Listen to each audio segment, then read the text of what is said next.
Welcome to Vet Zone, where passion for animals, science, and medicine lives. Malaria, thy name is Shapeshifter. Malaria Vaccine, Part 1. The Chinese I Ching text, dating back more than 4,000 years, attributes malaria to the machinations of three demons, one carrying a hammer, another a bucket of water, and one a stove.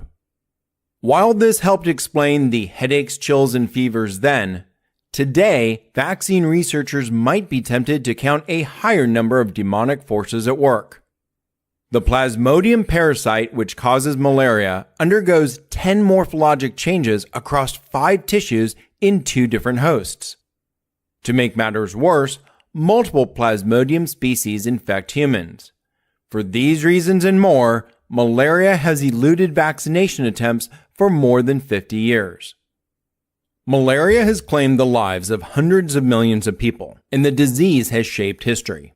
Among other infectious agents, malaria accelerated the decimation of the indigenous people of South America during the European colonization, and it hastened the fall of the Roman Empire.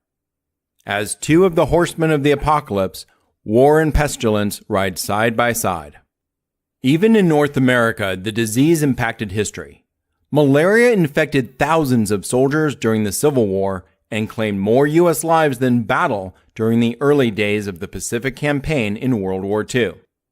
While no longer endemic to the United States since 1951, malaria still resides in over 100 countries, and by the time you finish listening to this podcast, more than 8 children in Africa will have died from the disease.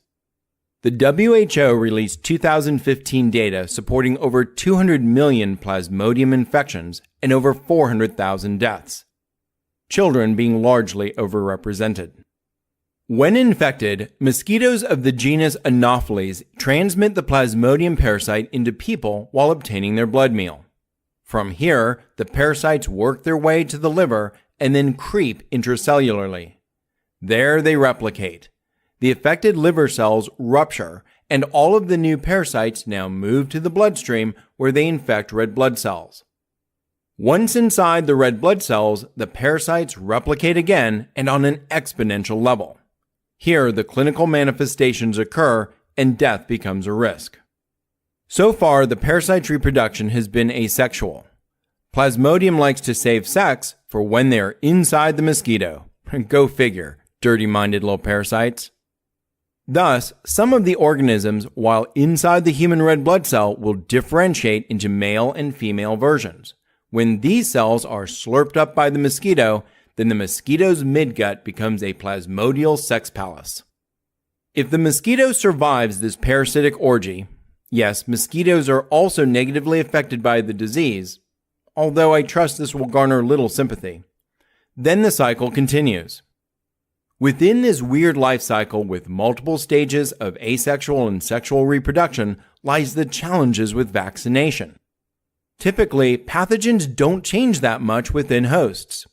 That's crucial because, from an antigenic perspective, these little guys shapeshift during these stages.